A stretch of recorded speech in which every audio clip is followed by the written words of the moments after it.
J'espère être aussi intéressant. Je ne serai pas aussi dynamique, mais... Bon dimanche tout le monde! On continue aujourd'hui, pour ceux qui sont là de façon régulière, notre série sur la lettre des Actes que j'ai commencé il y a, je pense, 4 semaines environ. Bien, 4 dimanches, pas 4 semaines passées, mais ça fait 4 semaines, 4 dimanches qu'on adresse l'épître aux Galates. Oui, j'ai dit des Actes, hein, aux Galates. Et à chaque semaine, on avance un petit peu plus, on creuse en détail. Il y a de quoi de très intéressant là, parce que ça nous oblige à adresser des sujets ou des versets qu'on n'a jamais prêchés ou on lit rapidement d'habitude, et là, les creuser en détail. Et petite remise en contexte rapide en commençant. Paul écrit aux églises de la Galatie, qui est une région dans le coin de la Turquie aujourd'hui, où il a fondé plusieurs églises. Et alors qu'il est parti, il apprend qu'il y a des gens de Jérusalem, des chrétiens de Jérusalem qui sont arrivés dans la région, puis qui enseignent que ce que Paul avait enseigné, c'était incomplet. Puis que les chrétiens doivent non seulement croire en Jésus, mais aussi obéir aux lois de Moïse, aux lois morales, aux lois cérémonielles, aux lois alimentaires. Et Paul a entendu parler de tout ça, et là, il capote, et il faut qu'il réponde. Et c'est ce qu'on lit depuis jusqu'à maintenant. Et à la fin du chapitre 2, Paul a démontré comment on est sauvé lorsqu'on arrête de mettre notre confiance dans nos efforts d'obéir à la loi ou une moralité. On meurt à la loi. Et quand on met notre confiance, notre foi dans l'œuvre de Christ, ce qui crée une nouvelle motivation pour tout ce qu'on fait. On se met à vivre pour Dieu. Et c'est ce que Paul a appelé dans le chapitre 2, être justifié par la foi en Christ. Et aujourd'hui, Paul va continuer dans le chapitre 3, et là, va nous emmener dans une leçon d'histoire à travers l'Ancien Testament pour démontrer que c'est toujours la foi qui a été à la base des promesses de Dieu. Paul va démontrer comment ce n'est pas quelque chose de nouveau, la foi. Puis il va reculer vraiment loin dans l'histoire pour montrer, regardez, dès les débuts, c'est par la foi qu'on est sauvé. Et on peut voir le chapitre 3 comme étant 3 montagnes l'une après l'autre. Et ce n'est pas un texte facile, ce n'est pas un texte simple qu'on fait « Ah, voici comment vivre votre vie » et vous partez « Ah, je sais c'est quoi appliquer ». C'est des textes complexes, c'est des grosses montagnes à escalader. Et aujourd'hui, on va escalader la première montagne. Ensemble, on va regarder le premier sommet qui nous parle d'Abraham. Et dans le mois de septembre, on va regarder comment la suite, Paul va parler de Moïse et de la loi pour finalement, le dernier sommet, la dernière montagne à escalader, c'est celle qui nous conduit à Christ. Donc, je vous invite aujourd'hui à ouvrir votre Bible, votre application dans Galates 3 au verset 1. Galates 3 au verset 1. Moi, je vais lire dans la seconde 21 en ce moment. Et Paul écrit « Galates sans intelligence ». Ça part raide. Qui vous a fasciné pour que vous n'obéissiez plus à la vérité, vous aux yeux de qui Jésus-Christ a été décrit comme crucifié? Voici seulement ce que je veux apprendre de vous. Est-ce en pratiquant les œuvres de la loi que vous avez reçu l'Esprit ou en écoutant l'Évangile avec foi? Manquez-vous à ce point de bon sens? Après avoir commencé par l'Esprit, voulez-vous maintenant finir par vos propres forces? Avez-vous tant souffert pour rien? Si du moins c'était pour rien. Celui qui vous accorde l'Esprit et qui accomplit des miracles parmi vous, le fait-il donc parce que vous pratiquez les œuvres de la loi ou parce que vous écoutez avec foi? Paul débute ici avec plusieurs questions rapides. En résumé, il est en train de leur demander, avez-vous reçu le Saint-Esprit par les œuvres de la loi ou en écoutant l'Évangile avec foi? Paul est en train de les ramener à réfléchir. Hey, qu'est-ce que vous faites? Comment? Revenez au début, là. Réfléchissez à comment vous avez reçu l'Évangile. Parce que l'Évangile est le chemin par lequel on entre dans le royaume de Dieu. Et c'est souvent comme ça que nous, on le perçoit. On rentre, l'Évangile, c'est la porte puis qui nous rend dans le chemin, le chemin étroit, mais c'est comme l'entrée. Mais Paul veut nous montrer que l'Évangile, c'est beaucoup plus que ça. On n'est pas seulement sauvé par l'Évangile. On continue de grandir. On continue d'être transformé par l'Évangile. Paul est en train de dire qu'on ne fait pas juste débuter par la foi pour ensuite continuer à grandir par nos œuvres. On n'est pas juste justifié par la foi en Christ, on est aussi sanctifié, on est transformé par notre foi en Christ. Et Paul va rappeler aux Galates, comment ils sont venus à Christ de leur foi païenne. Hein, Paul, il le rappelle. Vous vous souvenez, c'est ce que vous avez entendu, c'est Jésus-Christ qui a été décrit comme crucifié. Le français courant va dire, c'est une vision claire de Jésus-Christ mort sur la croix qui vous a été présentée. Dans la Bible du Sommaire, ça dit, la mort de Jésus-Christ sur la croix a été clairement dépeinte à vos yeux. Ce n'est pas juste un message ou quelque chose d'intellectuel. Non, vous l'avez vécu, vous l'avez vu dans la description par la prédication. L'essence du message, ce n'est pas comment vivre. L'essence de la foi chrétienne, ce n'est pas comment vivre notre vie, mais c'est ce que Jésus a fait pour nous à la croix. L'Évangile, c'est premièrement une annonce d'événements historiques avant d'être des instructions sur comment vivre notre vie. C'est une proclamation de ce qui a été fait pour nous avant d'être une direction de ce qu'on doit faire. Ce n'est pas juste une série de règles et de choses à faire. Non, au-delà de ça, c'est premièrement, voici ce que Jésus a fait pour moi. Voici ce que Jésus a fait à la croix. Et ça m'emmène à être transformé. Un chrétien, ce n'est pas juste quelqu'un qui connaît des choses à propos de Dieu, mais c'est quelqu'un qui a vu Jésus sur la croix. Hein, Paul va dire, la croix qui vous a été présentée, qui vous a été dépeinte. Nos cœurs sont émus quand on voit non seulement qu'il est mort, mais qu'il est mort pour nous. Et on doit toujours revenir à ça, toujours revenir à l'Évangile, à ce que Jésus a fait pour nous sur la croix. Hein, et Paul met ici en contradiction deux choses. Paul met en contradiction croire avec obéir à la loi. Débuter avec l'esprit, hein, il va dire, après avoir commencé par l'esprit, voulez-vous finir par vos propres forces. Hein, il met débuter avec l'esprit, avec continuer par nos propres forces. Croire l'Évangile, ce n'est pas juste d'être en accord avec des affirmations concernant Jésus, concernant Christ, mais c'est d'arrêter d'essayer d'obtenir le salut par nous-mêmes, par nos efforts, en obéissant à la loi. Je relis le verset 3 dans la version du Sommaire où Paul écrit « Après avoir commencé par l'Esprit de Dieu, est-ce en comptant sur les ressources de l'homme livré à lui-même que vous allez parvenir à la perfection. » Hein, le terme ici, parvenir à la perfection, que tantôt on avait lu, c'est se rendre à la fin, finir. C'est le terme grec épithéléo, qui veut dire compléter, accomplir, emmener quelque chose à la fin, achever, emmener à la perfection. Et je pense qu'on cherche tous à quelque part, on cherche tous à se compléter, à être complet, à parvenir à la perfection, à se rendre acceptable devant Dieu, devant nous-mêmes, devant les autres.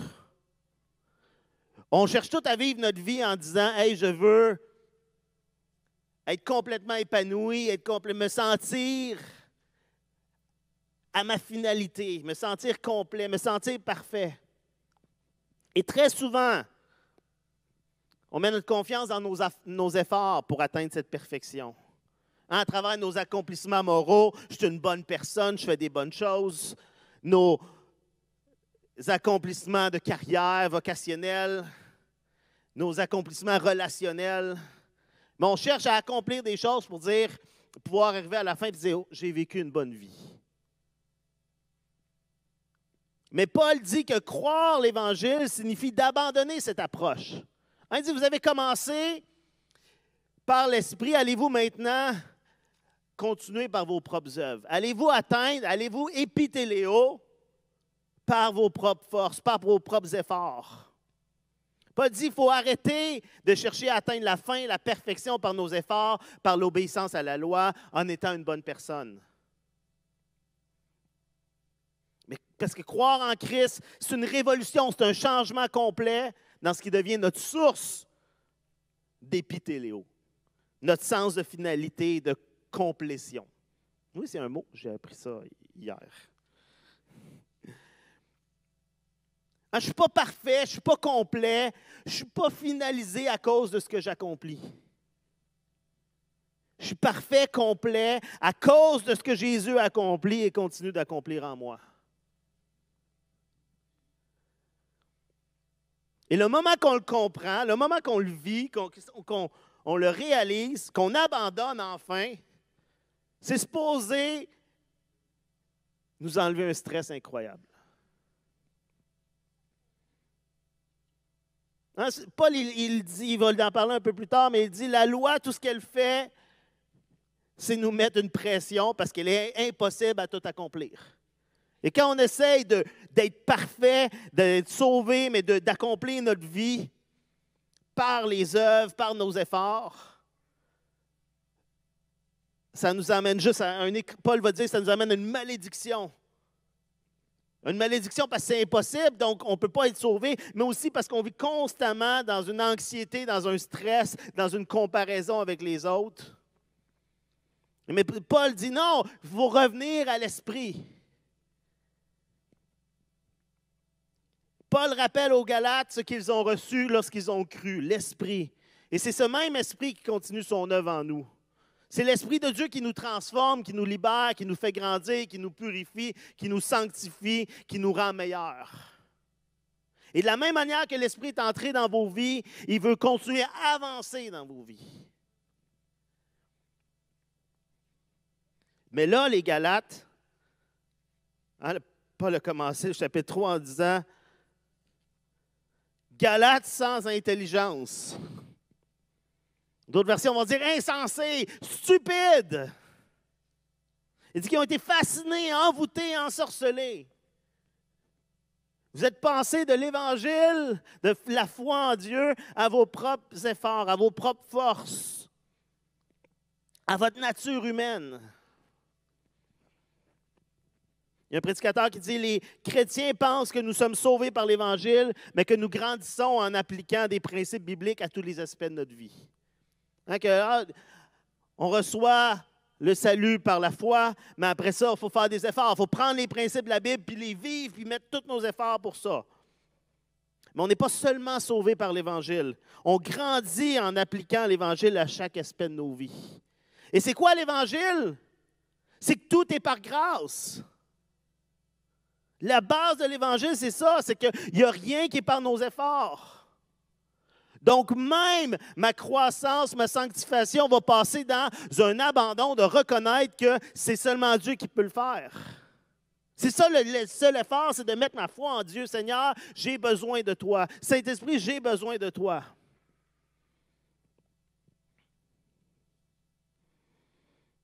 Dans Galates 3,5, dans la version du sommaire, Paul écrit « Voyons, lorsque Dieu vous donne son esprit et qu'il accomplit parmi vous des miracles, le fait-il parce que vous obéissez à la loi ou parce que vous accueillez avec foi l'Évangile que vous avez entendu? » Paul exprime que même maintenant, les œuvres de l'Esprit, même les miracles, arrivent parce que vous croyez. Et attention, on n'est pas ici dans la quantité de foi qui produit des miracles. Je ne suis pas en train de dire, plus de foi, plus tu vas voir de miracles. On n'est pas dans une foi qui est un moyen de forcer Dieu à agir. Mais la foi, c'est le contraire des œuvres. Les œuvres, c'est je vais le faire par moi-même, je vais le faire par mes propres efforts. Mais la foi, c'est de consciemment, de continuellement se reposer en Christ, seul pour notre acceptabilité, notre plénitude, notre finalité. Paul est en train de relier l'Esprit et l'Évangile de manière inséparable. L'Esprit travaille en nous alors qu'on applique, alors qu'on vit l'Évangile. On ne peut pas approcher nos échecs, nos fautes, simplement en essayant plus fort. Puis nous, on est souvent de même. Puis je pense, même en tant que chrétien, même en tant que gens qui disent oui, c'est par la foi, on reviendra facilement à « Hey, mais il faut que je travaille un peu plus fort, là. » On est face à nos faiblesses, face à notre péché. Puis là, on dit, il faut que je fasse plus d'efforts. Il faut que je me prenne en main. Puis on prend beaucoup le poids sur nous. Et oui, on doit chercher à grandir. Oui, on doit chercher à être sanctifié. On doit chercher à être de plus en plus parfait. Mais ce n'est pas par nos forces. Ça passe toujours en revenant à la croix. La manière de progresser comme chrétien, c'est de continuellement revenir à l'œuvre salvatrice de Christ pour nous, d'abandonner nos efforts humains, de nous compléter nous-mêmes, de revenir encore à l'Évangile de Christ crucifié, pour que nos cœurs soient toujours plus profondément agrippés, accrochés par la réalité de ce qu'il fait et de qui nous sommes en lui. C'est quand on revient à la croix, quand on réalise ce que nous sommes maintenant, qu'on peut être transformé, que l'Esprit peut continuer d'agir. Et c'est ça que Paul est en train de dire aux Galates. Vous avez commencé par l'Esprit, revenez pas à vos œuvres. Et je pense que ça s'applique à chacun d'entre nous aujourd'hui. De s'arrêter. Est-ce que je suis en train d'essayer de diriger ma vie par moi-même à nouveau?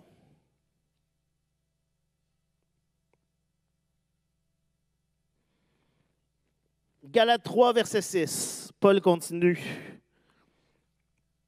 Et là, il va continuer son argument. Il va commencer son argumentaire ici en nous présentant Abraham. Abraham, le père du peuple de Dieu, du peuple d'Israël, afin de montrer son point, afin de montrer son argumentaire. Galates 3, verset 6. Tout comme Abraham eut confiance en Dieu et que cela lui fut compté comme justice, reconnaissez donc que ce sont ceux qui ont la foi qui sont les fils d'Abraham. Or, l'Écriture prévoyait que Dieu considérerait les non-juifs comme justes sur la base de la foi. Et elle a d'avance annoncé cette bonne nouvelle à Abraham. Toutes les nations seront bénies en toi. Ainsi, ceux qui croient sont bénis avec Abraham le croyant. En effet, tous ceux qui dépendent des œuvres de la loi sont sous la malédiction. Car il est écrit, maudit tout homme qui ne reste pas fidèle à tout ce qui est écrit dans le livre de la loi pour le mettre en pratique. De plus, il est évident que personne n'est déclaré juste devant Dieu dans le cadre de la loi, puisqu'il est dit, le juste vivra par la foi. Or, la loi ne s'appuie pas sur la foi. Elle dit au contraire, l'homme qui mettra ses règles en pratique vivra par elles. Christ nous a rachetés de la malédiction de la loi en devenant malédiction pour nous, puisqu'elle est écrit, tout homme pendu au bois est maudit. C'est ainsi qu'en Jésus-Christ, la bénédiction d'Abraham touche aussi les non-juifs, et que nous recevons par la foi l'Esprit qui avait été promis. Beaucoup de choses dans ce texte. Paul débute en disant, « Voici Abraham, laissez-moi introduire Abraham. » Parce que même Abraham serait d'accord avec moi. Et c'est intéressant qu'il choisisse Abraham, parce qu'Abraham, c'était le premier à qui Dieu avait commandé d'être circoncis, dans Genèse 17. Et les Juifs qui arrivent en Galatie, une des choses qu'ils demandent aux chrétiens qui sont là, c'est qu'ils doivent se faire circoncire. Ils doivent obéir aux lois cérémonielles. Et Paul va dire, regardez le premier qui a été circoncis. Et pour bien comprendre ce que Paul essaie de dire, regardons qu'est-ce qui est arrivé à Abraham. Dans Genèse 12, au verset 1. Abraham, c'était à l'époque, il s'appelait Abram. C'était un homme qui vivait à Ur, si je me souviens bien, avec sa famille. Et Dieu va lui parler, Dieu va se révéler à lui. Et au verset 1, Genèse 12, verset 1, ça nous dit, l'Éternel dit à Abraham, va, quitte ton pays, ta famille et la maison de ton père, pour te rendre dans le pays que je t'indiquerai. Hein, déjà là, pars, je vais te dire en route où tu t'en vas. Je ferai de toi l'ancêtre d'un grand peuple. Je te bénirai. Je ferai de toi un personnage renommé et tu deviendras une source de bénédiction pour d'autres. Je bénirai ceux qui te béniront et je maudirai ceux qui t'outrageront. Toutes les familles de la terre seront bénies à travers toi. Dieu promet, dès le début, a promis de bénir Abraham. Alors que celui-ci n'avait rien fait encore pour mériter ce privilège. Hein, même la promesse de Dieu, dès le départ, est une grâce. En fait, probablement qu'Abraham est encore païen. C'est certain, en tout cas, qu'il vivait dans une société totalement païenne avec plein de dieux. Chaque famille avait son dieu. Chaque région, chaque coin, il y avait des dizaines et des dizaines de dieux différents. Et Abraham baignait dans ce milieu-là. Et Dieu se révèle à lui. Dieu vient à lui dans sa grâce. Il lui promet de le bénir. Tu lui dis, voici la bénédiction pour toi. Et si vous connaissez l'histoire, Abraham va partir, va se diriger, il se passe plein de choses. Et plus tard, à Genèse 15, verset 1, Dieu va encore se révéler à Abraham. Après ces événements, l'Éternel s'adressa à Abraham dans une vision. « Ne crains rien, Abraham, lui dit l'Éternel. Je suis ton bouclier protecteur. Ta récompense sera très grande. » Abraham répondit, « Éternel Dieu, que me donnerais-tu? Je n'ai pas d'enfant et c'est Éliézer de Damas, son serviteur, qui héritera tous mes biens. » « Tu ne m'as pas donné de descendance, poursuivit-il, et c'est un serviteur attaché à ma maison qui sera mon héritier. » Alors l'Éternel lui parla en ces termes. « Non, cet homme-là ne sera pas ton héritier. C'est celui qui naîtra de toi qui héritera de toi. » Puis Dieu le fit sortir de sa tente et lui dit, « Contemple le ciel et compte les étoiles, si tu en es capable. » Il ajouta, « Tes descendants seront aussi nombreux qu'elle. » Abraham fit confiance à l'Éternel. Et à cause de cela, l'Éternel le déclara juste. Dieu promet de bénir toutes les nations à travers Abraham. Tu vas avoir une grande descendance, toutes les nations vont être bénies à travers toi. Mais Abraham, il n'y a aucun enfant, aucun héritier. Il se fait vieux. Sa femme se fait vieille. Mais cette promesse, ce n'est pas à propos d'Abraham et de Sarah. Cette promesse, c'est à propos de Dieu. Dieu n'est pas en train de dire, voici ce que tu vas faire. Il est en train de dire, voici ce que je vais faire. Voici ma grâce, voici mes promesses. Et juste après, dans la suite du texte, si ça vous intéresse, vous pouvez le lire à la maison. Je vais en faire un résumé dans Genèse 15, de 7 à 21. Dieu va faire une alliance avec Abraham. Et à cette époque, il y avait une cérémonie, je suis content qu'on ne fait plus aujourd'hui, mais ce qu'on faisait quand on faisait une alliance importante, qu'il y avait un engagement, un contrat entre deux personnes ou deux groupes, on prenait des animaux, on les coupait en deux, puis plusieurs animaux, puis on les mettait la moitié de chaque bord en rangée séparée. Déjà là, c'est très haut, ça ne fait pas très 2020. Hein? 2022 aujourd'hui. Mais on parle de la décennie. Là. Mais donc, on plaçait les animaux en deux sections, séparées en deux, et les deux parties impliquées dans l'alliance, dans le contrat, les deux personnes, les deux groupes, un roi et un peuple, passaient au travers des animaux en prononçant les bénédictions, donc les avantages de l'alliance, et les malédictions, les conséquences si l'alliance était brisée. Et souvent, les personnes qui passaient allaient dire, entre autres, qu'il me soit fait comme à ces animaux si je brise cette alliance.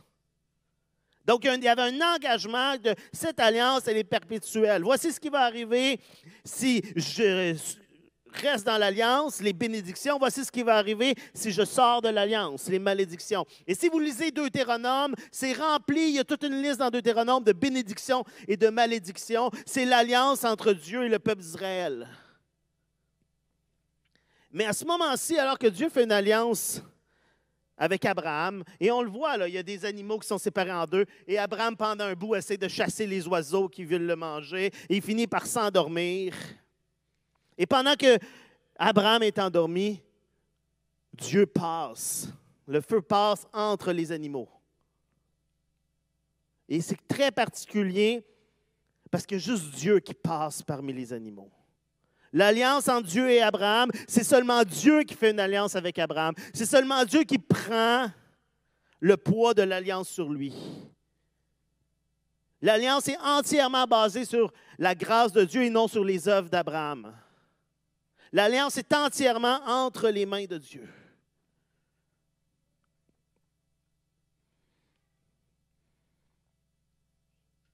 On a lu au verset 6, Abraham fit confiance à l'Éternel, et à cause de cela, l'Éternel le déclara juste. Déclaré juste. Dans Galates 3,6, ça dit, Paul va dire, ça lui a été compté comme justice, ça lui a été crédité comme étant une justice, comme s'il était juste. On lui a donné un statut qu'il n'avait pas avant. Dieu traite Abraham comme s'il vivait une vie juste. Mais le texte ne dit pas que sa foi était justice. Le texte ne nous dit pas qu'Abraham était juste. Le texte nous dit que Dieu l'a déclaré juste. Et on a vu ici la dernière fois, si vous vous en souvenez, quand on parle de justification, c'était un terme légal qui prenait une personne coupable et qui le déclarait non coupable. C'était l'action de déclarer quelqu'un non coupable, de le justifier. Mais autant dans Abraham que Paul va dire pour nous, nous ne sommes pas justes à cause de ce que nous faisons. Dieu nous déclare justes à cause de sa grâce. Simplement par notre foi. La seule chose qui fait qu'Abraham est déclaré juste, c'est qu'il a cru en Dieu. Il croit ce que Dieu dit.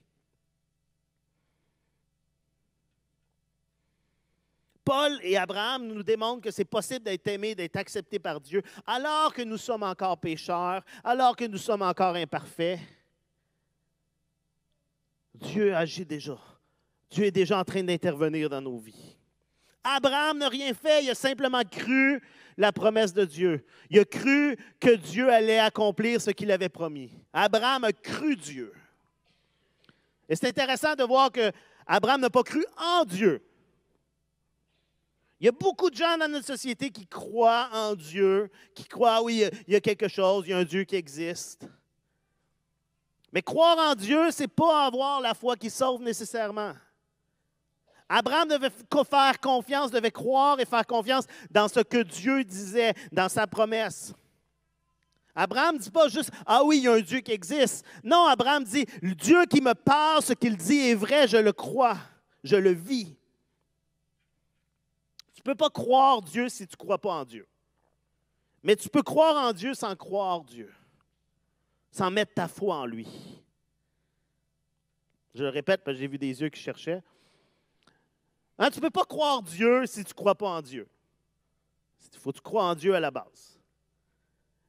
Mais tu peux croire en Dieu, croire que Dieu existe, sans croire en lui, sans mettre ta foi en lui pour ta vie.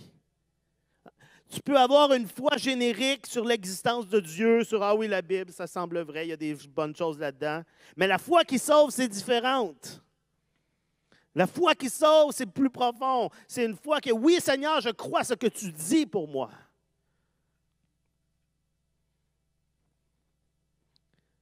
Dans Romains 4,10, Paul va dire, en parlant d'Abraham, justement, à quel moment cela a-t-il eu lieu? Il parle d'Abraham qui a été justifié. Il va dire, à quel moment cela a-t-il eu lieu? Quand Abraham était circoncis ou alors quand il était encore incirconcis? Ce n'est pas quand il était circoncis, mais quand il ne l'était pas encore. Et c'est important pour Galates aussi, parce que Paul veut démontrer que la justice ne vient pas après la circoncision pour Abraham. Donc, ne vient pas après les œuvres, ne vient pas après l'obéissance, ne vient pas après toutes les règles, mais elle vient avant. Abraham n'est pas justifié à cause de tout ce qu'il accomplit, il est justifié par sa foi. C'est la foi qui est le point central. Et Paul va dire aux gens de Galates, vous voyez là, votre héros, celui dont vous êtes tellement fiers, on est les descendants d'Abraham, mais même lui, c'est par la foi qu'il a été sauvé. Abraham nous montre la foi qui sauve, c'est la foi dans la providence, dans la provision de Dieu et non dans notre performance. Abraham était sans enfant. Sarah était stérile. Il ne pouvait pas avoir d'enfant. Mais Dieu a promis que sa descendance serait comme les étoiles. Et donc, Abraham devait faire totalement confiance à Dieu de le faire. Il n'y avait aucun pouvoir, aucune possibilité de faire quoi que ce soit par lui-même. En fait, on va le voir plus tard, une fois qu'il va essayer de faire des choses par lui-même, qu'il va essayer d'avoir un enfant avec la servante de sa femme, ça ne marchera pas. Ce n'est pas le plan de Dieu. Au verset 7, Paul écrit « Reconnaissez donc que ce sont ceux qui ont la foi qui sont les fils d'Abraham. » Pour Paul, c'est clair que les vrais descendants d'Abraham, ceux à qui s'adresse la promesse de Genèse, ta descendance sera une bénédiction pour les nations. Ce n'est pas la descendance physique, mais c'est la descendance spirituelle. C'est ceux qui ont la foi comme Abraham. Et dans l'argumentaire de Paul, c'est très important. Parce que les Juifs étaient fiers d'être des enfants d'Abraham. Nous, on est le peuple d'Israël. Nous, on est les enfants d'Abraham. Et Dieu arrive ici, Paul arrive avec deux éléments très importants. En un, Abraham a été justifié par la foi et non par les œuvres. Donc, il dit, non, non, tout votre argumentaire, ça n'a pas rapport. Regardez même Abraham. Il a été justifié seulement par sa foi. Et Paul va dire, être descendant physique d'Abraham, ça ne signifie pas d'avoir accès aux promesses de l'alliance d'Abraham. Parce que c'est une alliance basée sur la foi. Et automatiquement, ce que ça fait aussi, c'est que ça nous ouvre à nous, ça ouvre aux Galates et à nous aussi, tous ceux qui ne sont pas des descendants physiques d'Abraham, ça ouvre accès à la même promesse qu'Abraham. Parce que Paul dit, vous êtes des descendants, vous êtes des enfants d'Abraham parce que vous avez la même foi.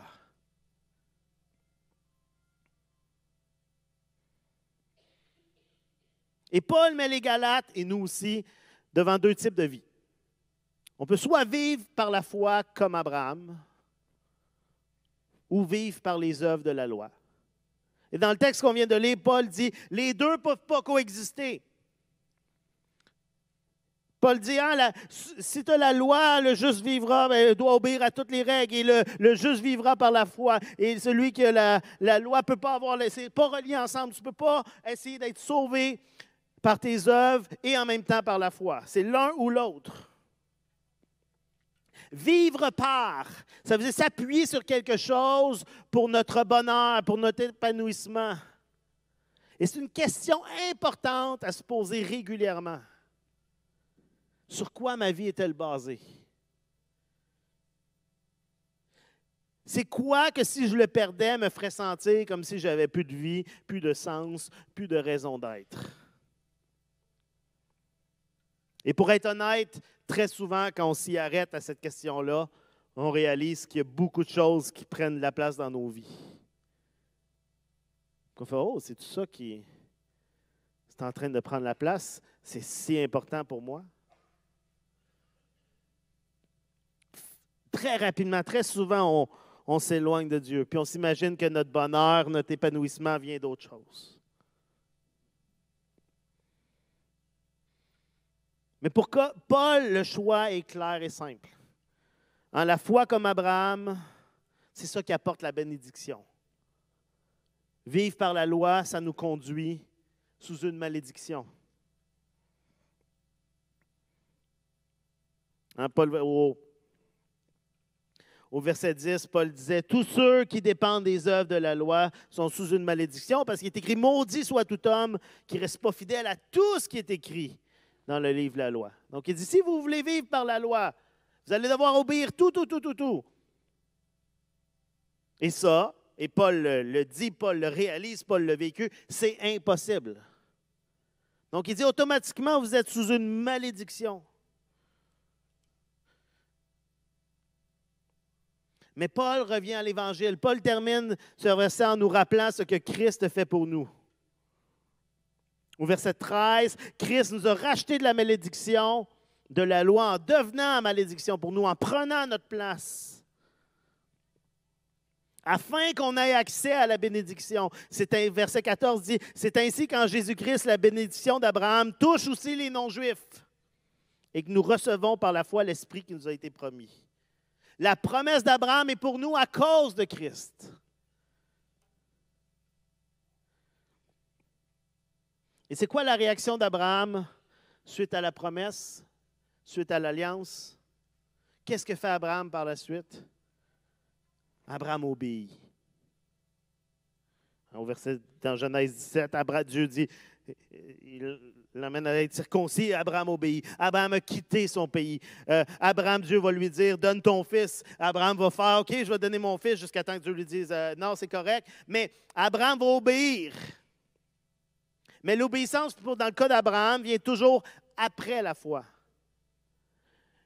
L'obéissance vient après la promesse. Après avoir cru et avoir été déclaré juste, Abraham va être circoncis, un signe de sa foi. Dieu a donné à Abraham la promesse par grâce. Abraham a cru à la promesse par la foi. Et cette promesse va le conduire à une obéissance radicale.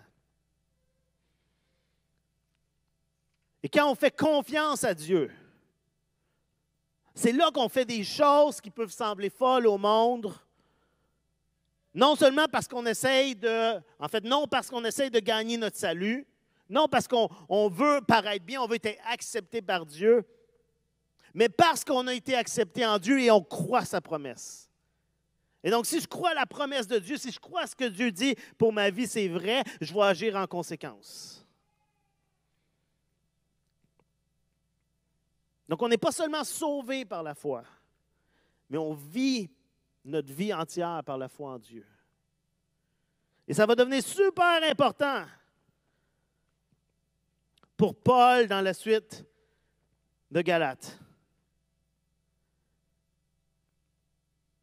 Paul, au début, disait, « Hey, n'oubliez pas, c'est par la foi que vous avez été sauvés. » Mais là, il leur dit, « Il faut continuer à vivre par la foi, à vivre par l'Esprit. »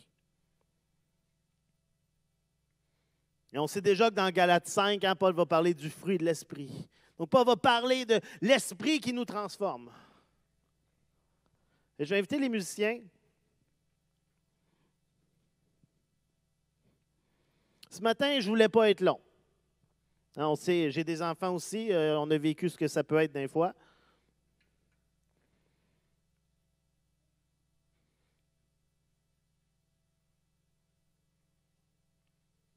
Mais dans la suite du chapitre, dans quelques semaines, au début septembre, on va voir comment non seulement Dieu présente Abraham, mais par la suite, Paul va présenter l'arrivée de la loi et pourquoi Dieu a donné la loi. Paul va prendre le temps de l'expliquer. Et Paul va présenter Christ comme étant l'accomplissement parfait à la fois de la promesse faite à Abraham et de la loi qui était donnée au peuple d'Israël. Mais aujourd'hui, je vais terminer avec quelques questions. Je veux qu'on prenne le temps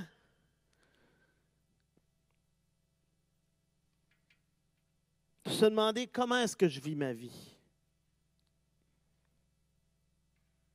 On a parlé du terme épithéléo tantôt. Être complet, être accompli, être finalisé. Qu'est-ce qui rend ma vie complète? Qu'est-ce qui me donne un sentiment ou c'est quoi mon but afin d'avoir une vie finalisée? Qu'est-ce que je cherche vraiment? Et c'est le genre de question que c'est facile de dire « Ah oui, mais c'est Dieu, ah c'est la Bible. » Mais quand on prend le temps de s'arrêter vraiment, quand on prend le temps d'être sincère avec nous-mêmes, quand on prend le temps, comme David, de dire « Sonde-moi, ô Dieu, et connais mon cœur. »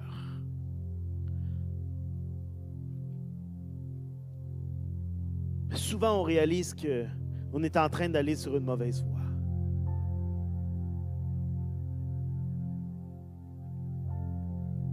Qu'on est comme les Galates, insensés, stupides.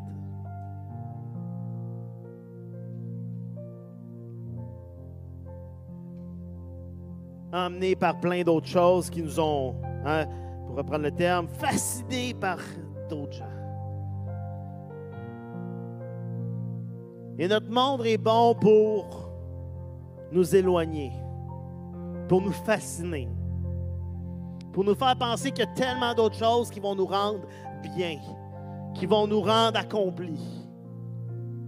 Quand je vais avoir ça, quand je vais avoir cette carrière, quand je vais être en telle relation, quand je vais vivre telle chose, ma vie va être complète.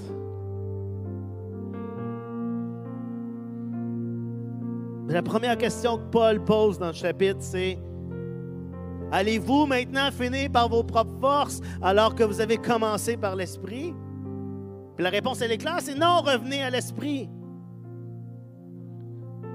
Régulièrement, on a besoin de se revenir et dire: Seigneur, j'ai besoin de revenir à toi. J'ai besoin de te remettre comme étant ce qui me rend complet.